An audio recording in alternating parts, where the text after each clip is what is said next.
नमस्कार साथियों, एक बार फिर से आप लोगों का आपके अपने इस YouTube चैनल में स्वागत है। दोस्तों, हम पढ़ रहे थे इंडियन ज्योग्राफी और इंडियन ज्योग्राफी में हमने शुरुआत कर रखी थी भारत के भौतिक प्रदेशों की। यानी दोस्तों, भारत के हमने भौतिक प्रदेश पढ़े थे और भौतिक प्रदेशों को हमने भौगोलिक आधार पर 4 भागों में बांटा था। कुल उनके हमने 6 भाग है वो पढ़े थे।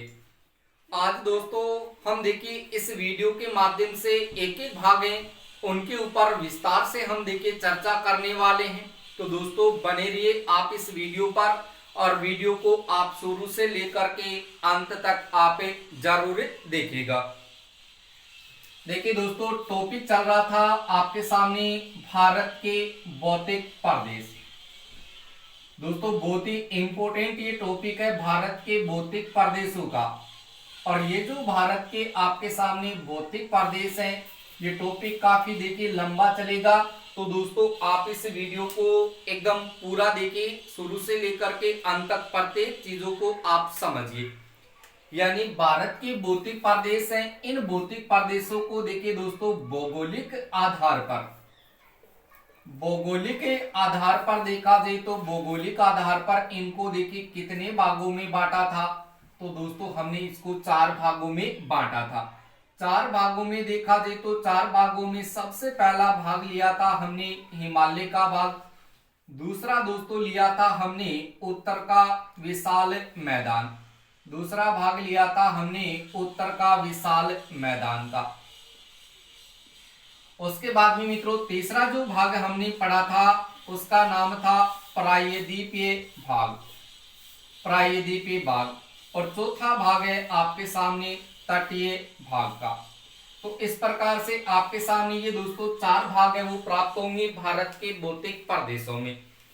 अब दोस्तों यहां पर आप ध्यान दीजिए कि हम भारत की बात करते हैं। दोस्तों भारत की बात करें तो सबसे पहले देखिए भारत का देखिए क्षेत्रफल है वो कितना है।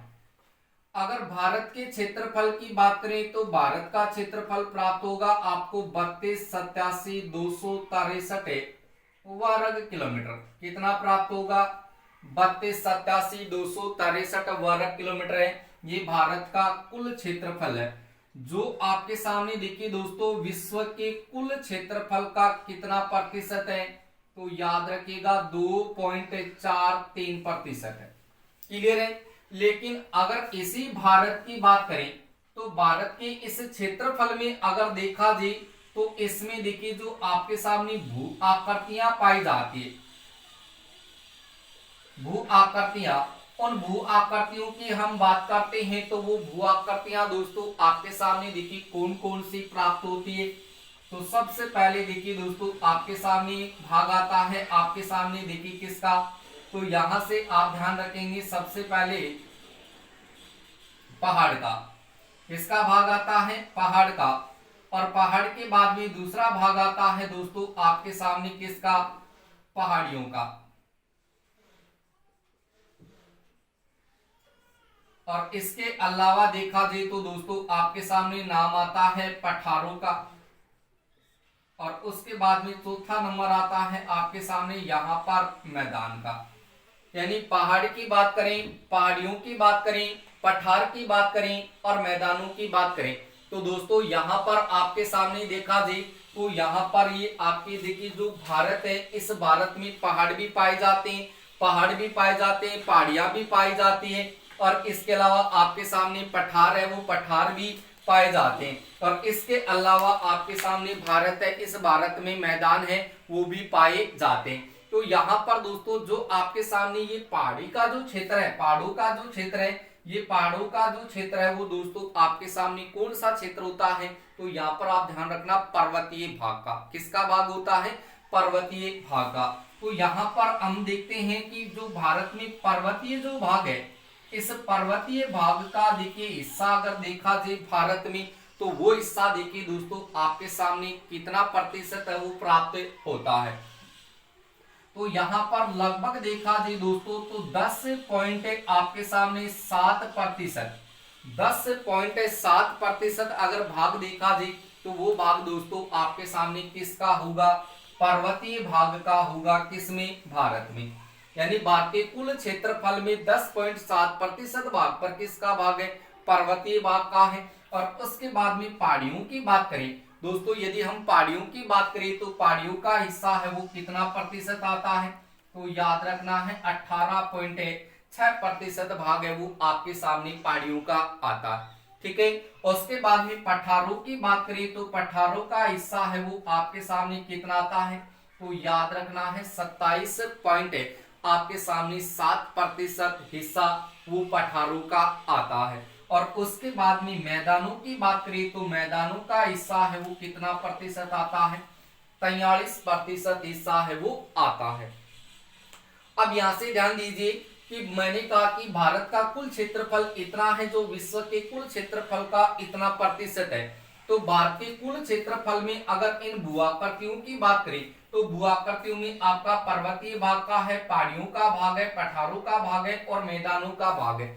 तो पर्वतीय भाग का हिस्सा तो 10.7% है, पहाड़ियों का हिस्सा वो 18.6% है और पठारों का हिस्सा वो आपका 27.7% है। जबकि मैदानों का भाग देखा जाए तो आपके सामने 43% हिस्सा आता है। तो इनको सबको यदि हम जोड़ देते हैं तो आपके सामने कितना प्रतिशत प्राप्त होगा, तो दोस्तों याद रखना है आपके सामने 100% हिस्सा है वो इनका आ जाएगा। दोनों चीजें यहां से आपको याद रखनी है। अब देखिए दोस्तों, हम यहां से भारत के इन भौतिक प्रदेशों को हम एक एक करके पढ़ते हैं। तो यहां पर देखिए पहला भाग आपके सामने देखिए हिमालय का है, फिर उत्तर का विशाल मैदान है, फिर प्रायद्वीपीय भाग है और उसके बाद में तटीय भाग है। इन सब को देखिए हम एक एक करके पढ़ते हैं। तो सबसे पहले आप हेडिंग लगाएंगे हिमालय का भाग। इस हिमालय के भाग में देखिए आपको कौन कौन सी चीजें हैं वो याद रखनी है। तो आप यहां से देखिए टॉपिक लगाएंगे हिमालय का भाग, हिमालय का भाग। और इस हिमालय के भाग में दोस्तों आप ध्यान रखें कि जो आपका हिमालय का भाग है, इस हिमालय के भाग को हम पढ़ेंगे किस रूप में, तो याद रखना हिमालय पर्वत श्रेणी के रूप में, हिमालय पर्वत श्रेणी के रूप में। अब देखिए दोस्तों, हिमालय पर्वत श्रेणी यानी आपका मेन है यहां पर हिमालय। इस हिमालय को हम पढ़ने जा रहे हैं। तो दोस्तों सबसे पहले यहां से आप ध्यान रखेंगे भारत का मानचित्र। सबसे पहले देखिए मित्रों, यहां पर आपको क्या याद रखना है, भारत है, इस भारत का मानचित्र है वो आपको याद रखना है। और इसी भारत के मानचित्र पर हम पढ़ने जा रहे हैं इस हिमालय को। तो दोस्तों इस हिमालय का देखिए क्या क्या विस्तार है, कौन कौन से ये राज्यों में फैला हुआ है और इनकी क्या क्या आपके सामने देखिए विशेषता है वो आती है। तो दोस्तों यहाँ पर देखिए ये आपके सामने भारत है, इस भारत का ये मानचित्र है। इस भारत के मानचित्र में आप देखेंगे तो इसमें हिमालय पर्वत श्रेणी का हिस्सा देखिए, हमने पिछले वीडियो में भी देखा था कि हिमालय पर्वत श्रेणी है वो यहाँ से शुरू होती है और यहाँ से शुरू होने के बाद भी देखिए आपकी इस प्रकार से ये हिमालय पर्वत श्रेणी है वो चलती है। इस प्रकार से आपके सामने ये हिमालय पर्वत श्रेणी है वो चलती है इस प्रकार से। देखिए दोस्तों यहां से आपके सामने ये हिमालय पर्वत श्रेणी आती है इस प्रकार से, ये आपकी हिमालय पर्वत श्रेणी है। अब इस हिमालय पर्वत श्रेणी की देखिए उत्पत्ति कैसे हुई थी, कौन से काल में हुई थी, कैसे इनकी उत्पत्ति होती है, इन सब के ऊपर हम देखिए चर्चा करेंगे। तो सबसे पहले यहां से पॉइंट टू पॉइंट दिमाग में रखेंगे कि ये जो आपकी हिमालय पर्वत श्रेणी है दोस्तों, ये हिमालय पर्वत श्रेणी विश्व की सबसे नवीनतम, विश्व की सबसे नवीनतम मोड़दार पर्वत श्रेणी है। कौन सी पर्वत श्रेणी है दोस्तों, तो याद रखेंगे मोड़दार पर्वत श्रेणी है। यानी हिमालय पर्वत श्रेणी है ये विश्व की सबसे नवीनतम ये मोड़दार पर्वत श्रेणी है। और ये मोड़दार पर्वत जो श्रेणी है, इस पर्वत श्रेणी को कहा जाता है एक युवा पर्वत श्रेणी। क्या कहा जाता है कि युवा पर्वत श्रेणी कहा जाता है। और ये हिमालय जो पर्वत श्रेणी है ये आपके सामने भारतीय जो उपमहाद्वीप है, भारतीय उप जो महाद्वीप है, इस महाद्वीप के ये उत्तरी पूर्वी भाग में स्थित है। कौन से भाग में स्थित है दोस्तों? तो याद रखिएगा कि ये हिमालय पर्वत श्रेणी है, ये भारतीय उप महाद्वीप के उत्तरी पूर्वी भाग में स्थित है और ये विश्व की सबसे नवीनतम मूड़दार पर्वत श्रेणी है, जिसको एक युवा पर्वत श्रेणी कहा जाता है। ये पर्वत श्रेणी दोस्तों किसका अवशेष मानी जाती है? तो याद रखना है, ये तैतीस सागर का अवशेष है। किसका अवशेष है? ये तैतीस सागर का अवशेष है, वो मानी जाती है। अब ध्यान दीजिए, यहां पर आपको पता है कि ये भारत का हिस्सा है और इस भारत से इधर देखें तो दोस्तों आपके सामने ये पाकिस्तान का भाग है। यहां से देखें दोस्तों तो यहां पर आपके सामने अफगानिस्तान आता है, यहां से आपके सामने अफगानिस्तान आता है। यहां से देखा जाए तो दोस्तों आपके सामने ये पूरा यहां से चीन का भाग है और यहां पर देखिए तो दोस्तों यहां पर आपके सामने तिब्बत का भाग है, यहां पर तिब्बत है और यहां से देखा जाए तो दोस्तों यहां पर आपके सामने नेपाल का भाग है। यहां से देखा जाए तो दोस्तों यहां पर आपके सामने भूटान का भाग है और यहां से देखिए दोस्तों तो यहां पर आपके सामने म्यांमार देश का भाग आता है।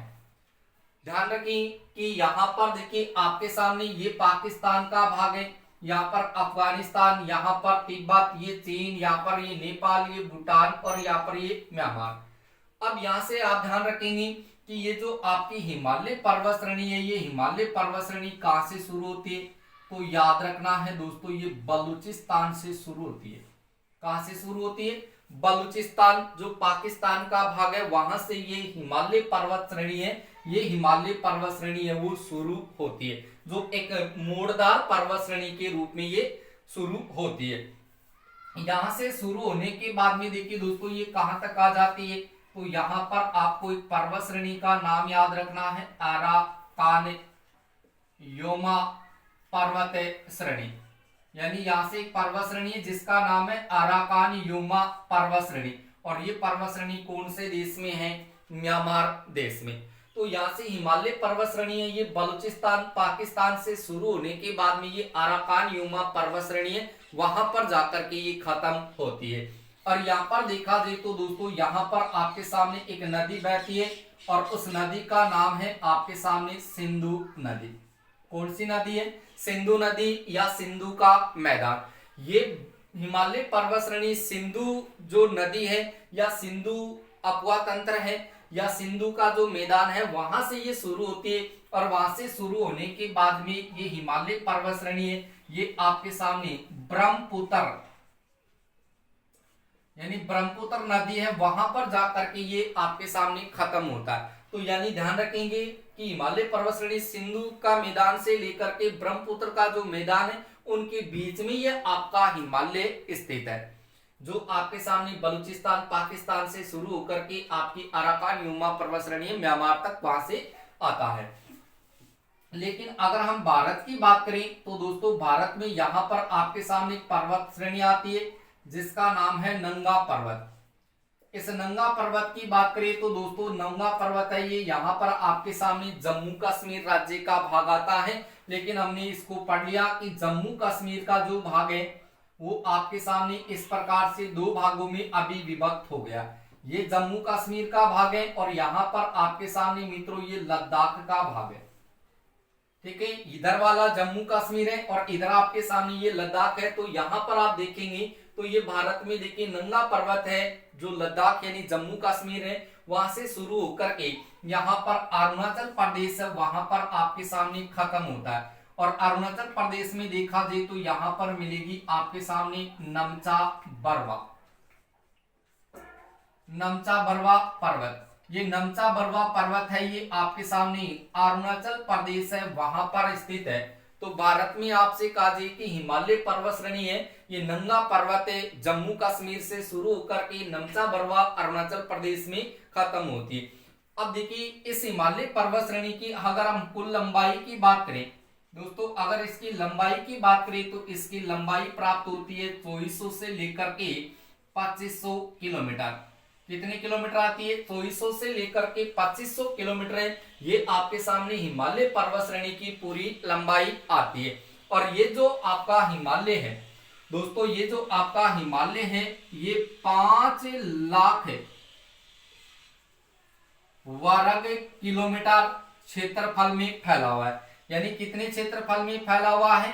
तो याद रखना कि ये हिमालय पर्वत श्रेणी ये 5 लाख वर्ग किलोमीटर क्षेत्रफल में फैला हुआ है। और उसके बाद में ध्यान रखें कि इस हिमालय पर्वत श्रेणी की अगर हम औसत ऊंचाई की बात करें दोस्तों, औसत ऊंचाई की बात करें तो इसकी औसत ऊंचाई है वो कितनी आती है? तो याद रखना 6000 मीटर। हिमालय पर्वत श्रेणी की औसत ऊंचाई है वो 6000 मीटर है। और ये कितने क्षेत्रफल में फैला हुआ है? 5 लाख वर्ग किलोमीटर क्षेत्रफल में फैला है। और इसकी कुल लंबाई है वो 2400 से लेकर के 2500 किलोमीटर है। लेकिन दोस्तों अगर आपसे इसकी चौड़ाई के बारे में पूछा जाए तो इसकी चौड़ाई है वो लगभग आपके सामने 250 से लेकर के 400 किलोमीटर तक इनकी चौड़ाई है वो आती है। यानी चौड़ाई पूछे तो 250 से लेकर के 400 किलोमीटर और लंबाई पूछे तो 2400 से लेकर के 2500 किलोमीटर। अगर औसत ऊंचाई पूछे तो 6000 मीटर और कितने क्षेत्रफल में फैला? 5 लाख वर्ग किलोमीटर क्षेत्रफल में फैला हुआ है। और ये जो आपका हिमालय है दोस्तों, ये जो आपका हिमालय है ये 22 देशांतर में फैला हुआ है। कितने देशांतर में फैला हुआ है? 22 देशांतर में ये फैला हुआ है। क्लियर है? उसके बाद में देखिए अगर आपसे ये कहा जाए कि ये हिमालय पर्वत श्रेणी कौन कौन से देशों में फैली हुई है, ये आपका जो हिमालय है ये कौन कौन से देशों में फैला हुआ है? तो दोस्तों याद रखना पाकिस्तान, अफगानिस्तान, तिब्बत है, चीन है, नेपाल है, भूटान है और उसके बाद में म्यांमार है। और यहां पर दोस्तों आपके सामने ये भारत है। तो ध्यान रखेंगे कि हिमालय पर्वत श्रेणी भारत, पाकिस्तान, अफगानिस्तान, तिब्बत, चीन, नेपाल, भूटान और म्यांमार है, वहां पर ये हिमालय पर्वत श्रेणी है वो फैली हुई है। लेकिन दोस्तों अगर आपसे ये कहा जाए कि ये हिमालय पर्वत श्रेणी है ये कौन कौन से राज्यों में फैली हुई है, तो यहां से आप ध्यान रखेंगे तो ये जम्मू कश्मीर का भाग है, इधर थोड़ा सा पंजाब का भाग है, यहाँ पर हिमाचल प्रदेश है, उत्तराखंड है, फिर उत्तर प्रदेश है, उसके बाद में आपका सिक्किम है, सिक्किम के बाद में अरुणाचल प्रदेश है, नागालैंड है, मणिपुर है, मिजोरम है और यहाँ पर आपका आसाम है। तो इन सारे राज्यों में देखा जाए तो दोस्तों आपके सामने ये हिमालय पर्वत श्रेणी है वो फैली हुई है। क्लियर हुई इतनी बात? उसके बाद में आप ध्यान रखें कि ये जो आपका हिमालय है इस हिमालय की बात करते हैं तो देखिए ये अवशेष किसका है? तब मैंने कहा कि ये टैथिस सागर का अवशेष है। लेकिन इस हिमालय पर्वत श्रेणी की दोस्तों आपके सामने उत्पत्ति है वो किस प्रकार से हुई थी? तो ध्यान रखिए कि इस हिमालय पर्वत की बात करें दोस्तों तो हिमालय की देखिए आपके सामने उत्पत्ति है वो किस प्रकार से हुई थी। उत्पत्ति किस प्रकार से हुई थी इस बात को आप ध्यान से समझिएगा। देखिए यानी यहां से देखा जाए तो उत्तर में आपके सामने एक यूरेशियन प्लेट थी। कौन सी प्लेट? Eurasian plate. दोस्तों यहां से एक प्लेट थी जिसका नाम था यूरेशियन प्लेट और दूसरी थी आपके सामने कौन सी? तो याद रखना भारतीय प्लेट। दो प्लेट आप ध्यान रखेंगे, ये खाने वाली प्लेट नहीं है, थोड़ा ध्यान रखें। एक यूरेशियन प्लेट और एक भारतीय प्लेट। अब होता क्या है कि ये यूरेशियन प्लेट है ये मंद गति में थी। कौन सी गति में थी? तो याद रखना ये मंद गति में थी। और ये आपके सामने भारतीय प्लेट है वो थोड़ी तेज गति में थी। तो ध्यान रखना कि 500 करोड़ वर्ष पहले 500 करोड़ यानी 5 करोड़ वर्ष की बात करें तो 5 करोड़ वर्ष पहले की बात करें और इससे पहले हम 7 करोड़ वर्ष पहले की बात करें, यानी 5 और 7 करोड़ की बात करें या फिर केवल यहां से आप ध्यान रखेंगे, यहां पर आप कंफ्यूज हो जाओगे। तो यहां से ध्यान रखना कि 7 करोड़ वर्ष पहले की बात करें तो 7 करोड़ वर्ष पहले क्या हुआ कि ये जो आपकी उत्तरी जो यूरेशियन प्लेट थी यानी उत्तर में जो यूरेशियन प्लेट थी जो मंद गति में थी इसकी तरफ ये भारतीय प्लेट है वो खिसक गई थी। यानी जो भारतीय प्लेट थी वो भारतीय प्लेट क्या हुई कि जो उत्तर में जो यूरेशियन प्लेट थी इसकी ओर ये देखिए खिसकना शुरू कर देती है। तो यहाँ पर जैसे भारतीय प्लेट देखिए उत्तर में जो यूरेशियन प्लेट है उसकी तरफ खिसकती है, तो ऐसी स्थिति में देखिए यहाँ पर आपके सामने देखिए किसका निर्माण होता है, तो याद रखना इस हिमालय का निर्माण है वो होता है। लेकिन ये भारतीय प्लेट जैसे यहाँ से खिसकती है, कब, 7 करोड़ वर्ष पहले, तो यहाँ पर आपके सामने एक युग आता है जिसका नाम है दोस्तों केन्योजोइक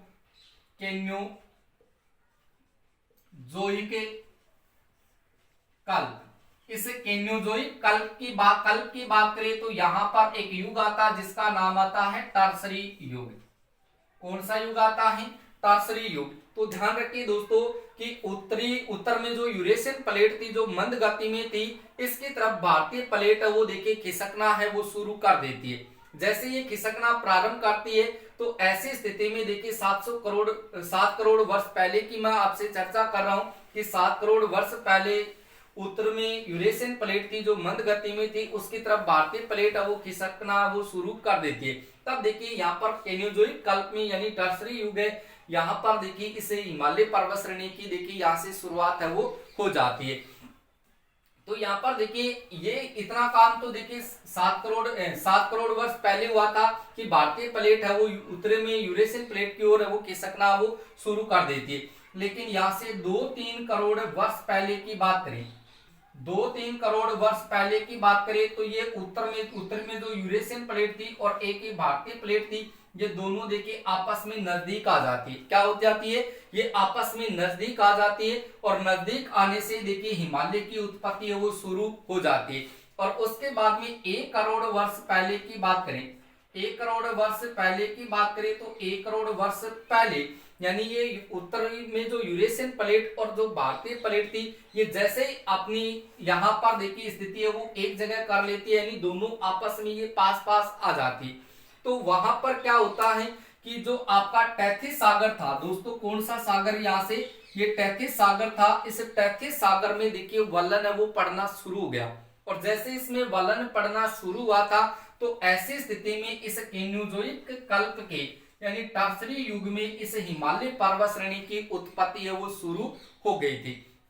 यानी ये हिमालय पर्वत श्रेणी है वो इसका निर्माण है वो हो चुका था, इसकी उत्पत्ति है वो हो चुकी थी। यानी 1 करोड़ वर्ष पहले की बात करें, 1 करोड़ वर्ष, ये 1 करोड़ है, ध्यान रखना दोस्तों, 1 करोड़ वर्ष पहले की बात करें तो ये आपकी जो उत्तर में जो यूरेशियन प्लेट और भारतीय जो प्लेट थी ये जब नजदीक आ गई थी तो ऐसी स्थिति में क्या हुआ कि टैथिस सागर है इसमें वलन है वो पड़ना शुरू हो गया। और जैसे वलन पड़ना शुरू हुआ था तो हिमालय की सभी जो पर्वत श्रेणियां हैं, जो श्रृंखलाएं हैं, उनका निर्माण है वो हो चुका था। कौन से युग में, केन्योजोइक कल्प के टर्सरी युग है, वहां पर इनका निर्माण है वो माना जाता है या उत्पत्ति है वो मानी जाती है।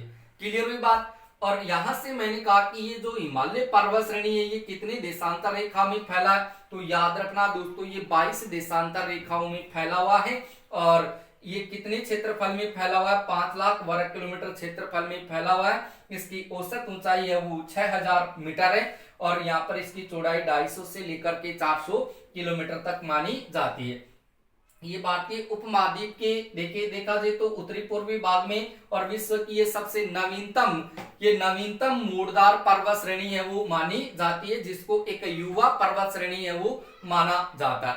ये हिमालय पर्वत श्रेणी देखिए बलूचिस्तान पाकिस्तान से शुरू होने के बाद में ये अराकान योमा पर्वत श्रेणी है वहां पर जाकर के खत्म होती है। कौन कौन से देशों में ये फैला हुआ है, तो दोस्तों मैंने आपको बताया कि पाकिस्तान है, आपका अफगानिस्तान है, तिब्बत है, चीन है, नेपाल है, भूटान है, म्यांमार है, यहाँ पर ये फैला हुआ है।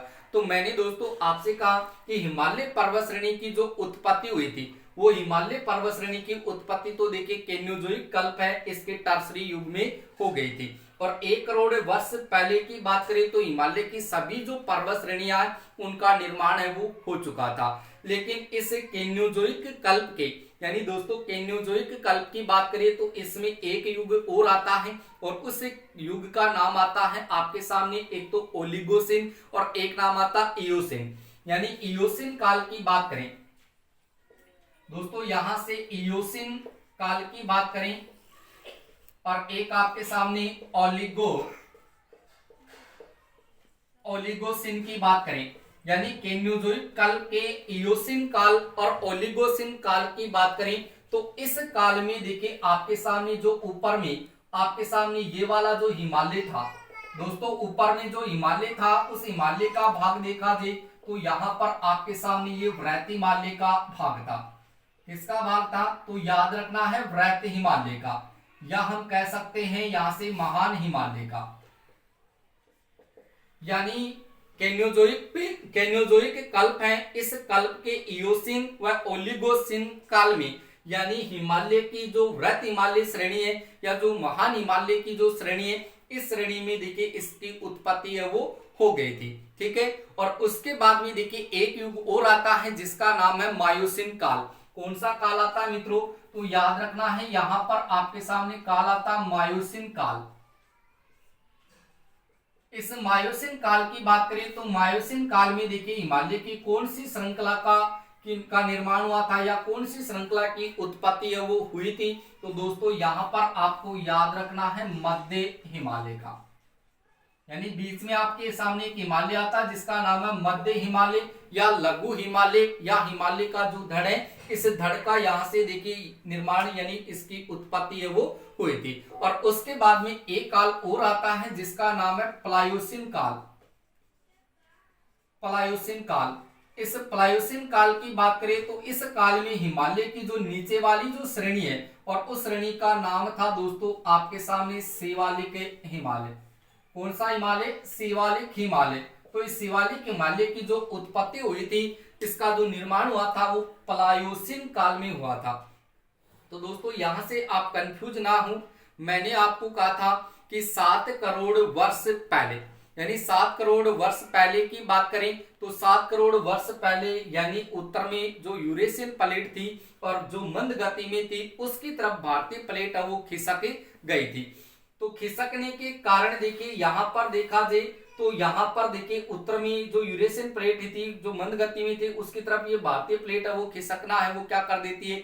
शुरू कर देती है। ठीक है, और उसके बाद में 2-3 करोड़ वर्ष पहले की बात करें तो उस समय ये उत्तर में जो यूरेशियन प्लेट थी और जो भारतीय प्लेट थी ये दोनों देखिए आपस में नजदीक आ जाती है, यानी दोनों क्या हो जाती है? ये पास पास आ जाती है। और उसके बाद में 1 करोड़ वर्ष पहले, 1 करोड़ वर्ष पहले देखिए यहाँ पर केन्योजोइक कल्प में यानी जो टर्सरी युग था उस युग में देखा जाए तो इस टेथिस सागर में देखिए धीरे धीरे वलन है वो पड़ना शुरू हो गया था। और जैसे इसमें वलन पड़ना शुरू हुआ था तो उस समय हिमालय की सभी पर्वत श्रेणियों का निर्माण है वो हो चुका था, इनकी उत्पत्ति है वो हो चुकी थी। तो यहां से आपसे प्रश्न पूछे कि हिमालय पर्वत श्रेणी की उत्पत्ति है वो कौन से युग में हुई थी? तो आपको टर्सरी युग मिल सकता है, आपको केन्योजोइक कल्प है उसका नाम है वो मिल सकता है। और उसके बाद में देखिए हिमालय में जो आपके सामने उत्तर में जो भाग आता है वो भाग आपके सामने देखिए वृत्त हिमालय का आता है, महान हिमालय का आता है। तो इस महान हिमालय की जो उत्पत्ति हुई थी वो उत्पत्ति इस केन्योजोइक कल्प के इयोसिन काल व ओलिगोसिन काल है, उस काल में महान हिमालय या वृत्त हिमालय की उत्पत्ति है वो हुई थी दोस्तों। और उसके बाद में ध्यान रखना कि यहाँ पर देखिए मायोसिन काल की बात करें तो मायोसिन काल में देखिए मध्य हिमालय की उत्पत्ति है वो हुई थी। और उसके बाद में प्लायोसिन काल की बात करें तो इस काल में शिवालिक हिमालय की उत्पत्ति है वो हुई थी। दोस्तों इतनी चीज आपके समझ में आई या नहीं आई पहले तो आप ये बताइए। और एक चीज मैं आपको और बता दूं कि ये जो आपके सामने हिमालय की जो उत्पत्ति हुई थी ये उत्पत्ति देखिए आपके सामने एक सिद्धांत आता है और उस सिद्धांत का नाम आता है प्लेट विवर्तनिका सिद्धांत। आपने नाम सुना होगा प्लेट विवर्तनिका सिद्धांत। प्लेट विवर्तनिका सिद्धांत, ये सिद्धांत आप जरूर पढ़िएगा कि ये प्लेट विवर्तनिका जो सिद्धांत था जो 1960 में दिया गया था और ये हैरी हैस नाम का विद्वान था, इसने देखिए ये सिद्धांत दिया था। और इसी सिद्धांत में देखिए ये कहा गया था कि उत्तर में यूरेशियन प्लेट और भारतीय प्लेट है ये आपस में देखिए नजदीक आती है। पहले ये मंद गति में थी यूरेशियन प्लेट और ये भारतीय जो प्लेट थी वो प्लेट देखिए आपके सामने किस प्रकार की थी। तो आप ध्यान रख सकते हैं कि ये उस समय गति कर रही थी। क्या कर रही थी? गति कर रही थी। गति किसकी तरफ कर रही थी? यूरेशियन प्लेट की ओर गति कर रही थी। फिर 2-3 करोड़ वर्ष पहले की बात करें तो उस समय ये दोनों प्लेटें क्या होती है, आपस में नजदीक आ जाती है। और उसके बाद में 1 करोड़ वर्ष पहले की बात करें तो दोनों ही प्लेट जब ये नजदीक आ जाती है तो तैतीस सागर में देखिए धीरे धीरे वलन है वो पड़ना शुरू हो गया था। और वलन पड़ने के कारण देखिए इस हिमालय की उत्पत्ति है वो इस कैनियोजोइक काल के टर्शियरी युग में हुई थी। और इस हिमालय की जो महान हिमालय पर्वत श्रेणी इसकी उत्पत्ति है वो इसे कैनियोजोइक काल के इयोसीन व ओलिगोसीन काल में हुई थी। और मायोसीन काल की बात करें तो उसमें मध्य हिमालय की उत्पत्ति हुई थी। और प्लायोसीन काल की बात करें तो उसमें शिवालिक हिमालय की उत्पत्ति है वो हुई थी। दोस्तों इतनी चीज आपके समझ में आई या नहीं है। और एक चीज मैं आपको इंपोर्टेंट चीज बता दूं कि दोस्तों यहाँ से आपसे प्रश्न पूछा जा सकता है कि ये जो हिमालय है, ये जो आपका हिमालय, इस हिमालय के अगर गर्भ की बात करें तो गर्भ में देखिए कौन सी चट्टान पाई जाती है। तो मित्रों याद रखना आग्नेय चट्टान। कौन सी चट्टान है वो पाई जाती है, तो याद रखना आग्नेय चट्टान है वो हिमालय के गर्भ में पाई जाती है। तो ये भी चीज आप याद रखना। और उसके बाद में एक चीज आप और ध्यान रखें कि जब हम मध्य हिमालय को पढ़ते हैं तो हिमालय है वो इस मध्य हिमालय का ही एक पर्यायवाची है। क्या है, मध्य हिमालय का ही एक पर्यायवाची है वो माना जाता है। तो इतनी चीज दोस्तों आपको यहां से याद है वो करनी है कि हिमालय की उत्पत्ति कैसे हुई, ये कहां से कहां तक फैला हुआ है, कौन से राज्य में फैला है, कौन से देश में फैला हुआ है, और इसका क्षेत्रफल कितना है, लंबाई कितनी है, चौड़ाई कितनी है, ये औसत ऊंचाई कितनी है, ये सारी चीजें आपको यहां से दोस्तों पढ़नी है। पढ़ लोगे आप सारी की सारी चीजें। और ये मैंने बता दिया कि ये सिद्धांत के आधार पर ऐसे पूछ ले कि हिमालय की उत्पत्ति किस सिद्धांत के आधार पर हुई थी, तो प्लेट विवर्तनिका का सिद्धांत है, इस सिद्धांत में ये बात है वो लागू होती है। ठीक है दोस्तों, अगर ये चीज आपके समझ में आई है तो आप दोस्तों इस वीडियो को अपने दोस्तों को अधिक से अधिक शेयर जरूर करें। और दोस्तों वीडियो को लाइक करना है वो ना भूलें। और आप इस चैनल पर नए हैं तो दोस्तों अभी तक आपने इस चैनल को सब्सक्राइब नहीं किया है तो प्लीज आप इस चैनल को सब्सक्राइब कर ले, ताकि यहां से जो भी वीडियो अपलोड होगा उसका पहला नोटिफिकेशन आपको मिल जाएगा। ठीक है दोस्तों, और सुझाव के लिए आप कमेंट जरूर करें कि आपको ये वीडियो कैसा लगा। ठीक है दोस्तों, मिलते हैं नेक्स्ट वीडियो में इसी चैनल के साथ। लगातार आपको इसी तरीके के वीडियो है वो बार बार मिलते रहेंगे। तब तक के लिए आप इस चैनल पर बने रहिएगा। ठीक है दोस्तों।